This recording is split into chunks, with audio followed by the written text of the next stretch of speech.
Hey guys, welcome back. This is Hellmouth Hotline. I'm your big agent of a host, Rodney Stewart. We're finishing off season 1 of Buffy the Vampire Slayer here with the season finale, Prophecy Girl. So, yes, this is a fairly tasty episode, but I do believe what you're about to listen to is a pre-recorded review of it. But just thinking back on that review, it was done quite a while ago. The thing I found about Prophecy Girl, this season finale, it felt like it should have been a two-parter, but we'll get into that. I'm pretty sure I've probably said that in the review, but nonetheless, it's a great closer to the season, and yes, let's get into it.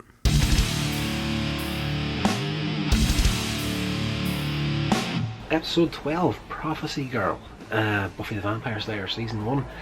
This is the closing story, final episode of Season 1. And, you know what, I can't recall for sure, but when Season 1 was shot for Buffy, I'm pretty sure it was probably a gamble at the time, because the film wasn't strong. Buffy the Vampire Slayer, the movie, was not a great movie by any stretch of the imagination. Then getting a series, I'm pretty sure that, people didn't have high hopes for it. And it feels like in this episode, I kinda get the feeling that it was kinda rushed at this point. This episode, even though it's only one episode, 45 minutes long, feels like it should have been a two-parter. So there's a lot of stuff squeezed into this episode. It finishes off the story of Season 1. We pretty much start up the episode. It's got a quick update on the key moments from the series concerning Buffy, her role as the Slayer, the Master, all that sort of stuff. And we started the episode pretty light-hearted. Xander's like running chat-up lines past Willow that he's going to use on Buffy. Of course, we've had that throughout the season. He's had a crush on her the whole time. While this is happening, Buffy's out patrolling for vampires. Giles, he's back at the library. He's translating the prophecy book that Angel brought him in the previous episode concerning Buffy's role in the last fight with the Master.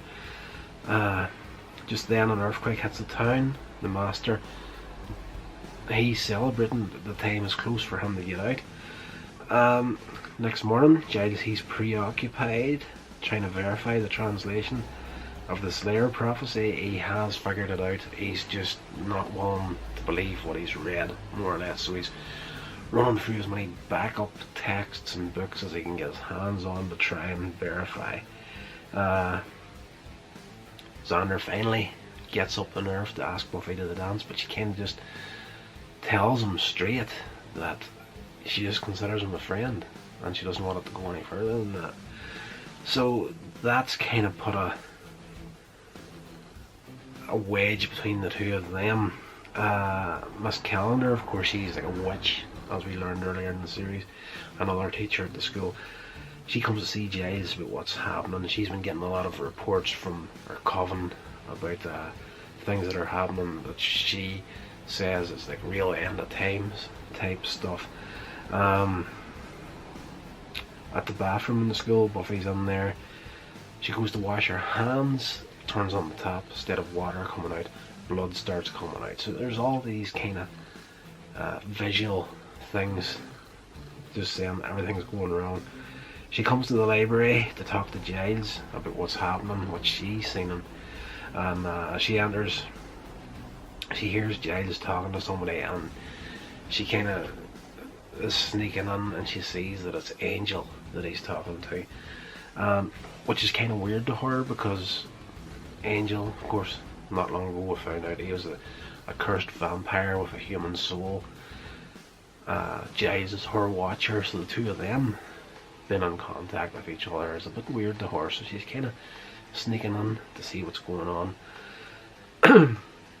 And she hears that the prophecy says that Buffy will fight the Master and die. That's pretty much what the prophecy is saying. And Buffy's reaction to hearing that news, some of the best emotional acting out of her in this series, like much better than the last episode where I said that her visual portrayal of heartbreak when her father told her that he blamed her for the breakup of the marriage. This one here is just, she delivers one line in this sequence that is truly heartbreaking, that will bring a tear to your eye, and if it doesn't, you're dead inside. She's like, I'm gonna die, and her voice kind of breaks as she says, do you think it will hurt? And that line alone, that's brilliant. Buffy decides, right, I quit, I'm not going to fight the Master, someone else can do it, and she sort of just storms out.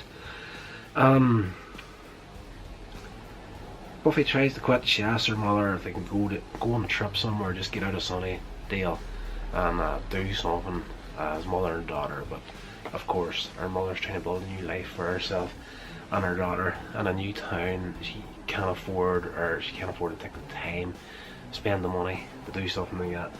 The next morning, Willow and Cordelia are at the school to set up for the dance, and Cordelia is pissed that her boyfriend Mitch hasn't turned up. He was supposed to be there to help them set up sound equipment and stuff, so they're going through the school trying to find the things to get everything sorted out. And as they pass the media room,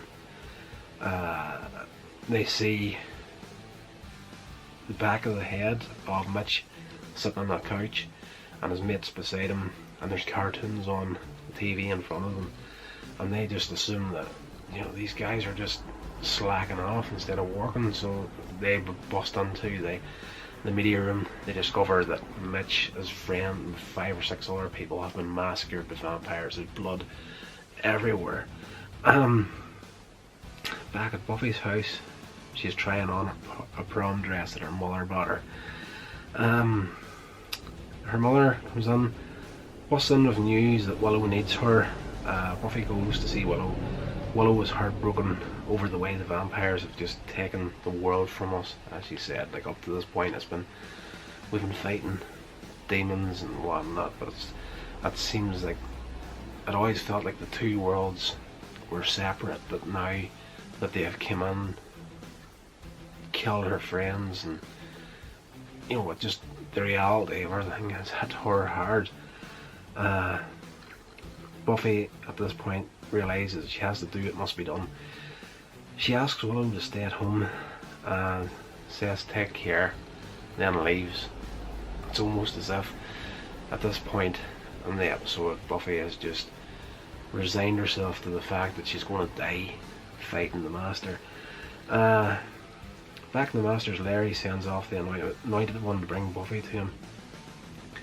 Giles wants to face the Master in her place.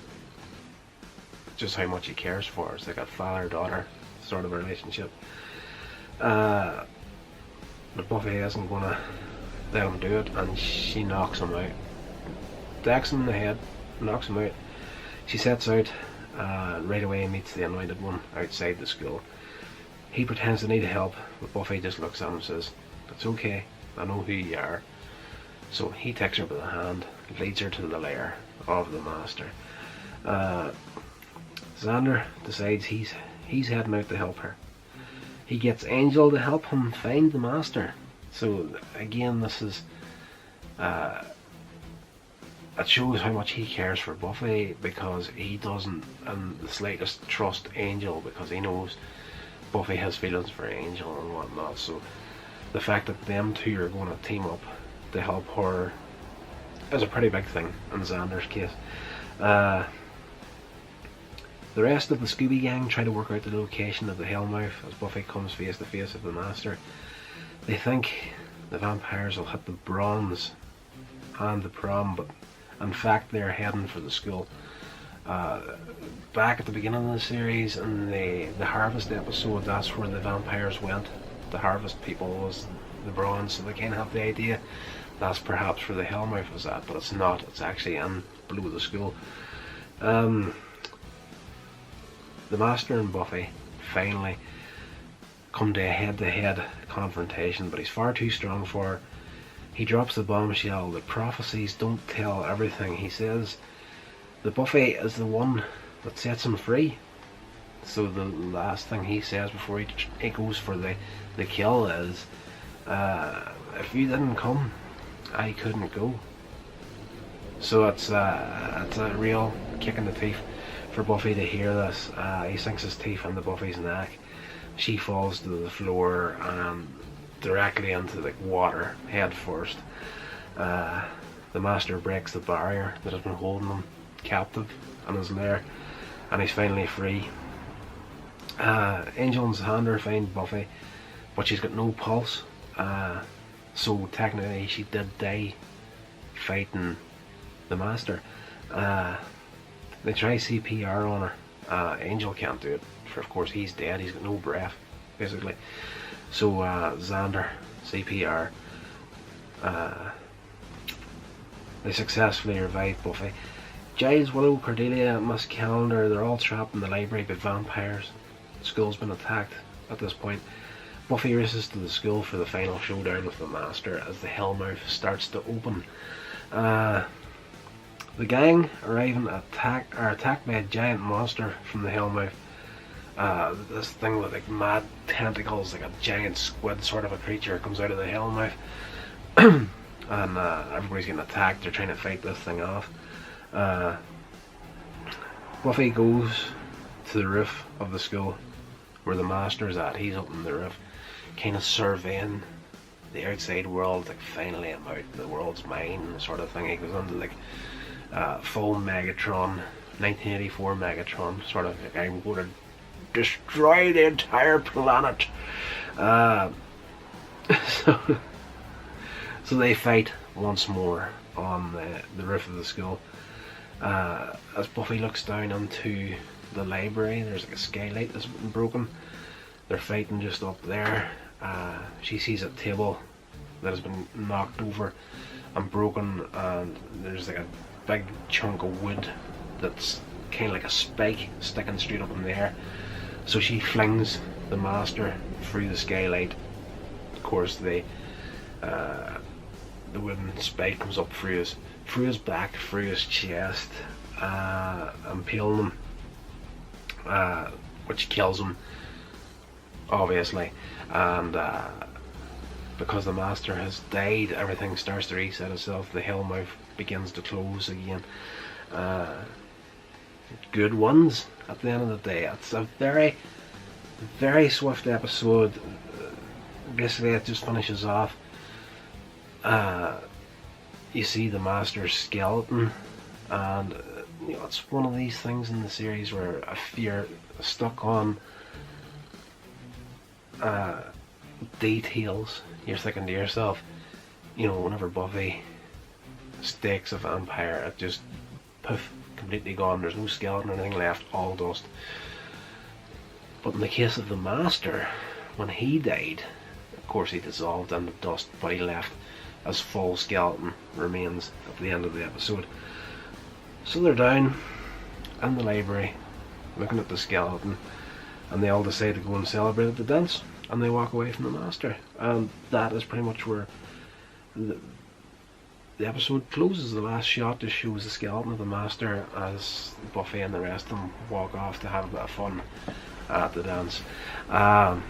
Again, brilliant episode, fantastic way to finish out the series, but felt very, very cluttered and very, very rushed, this episode.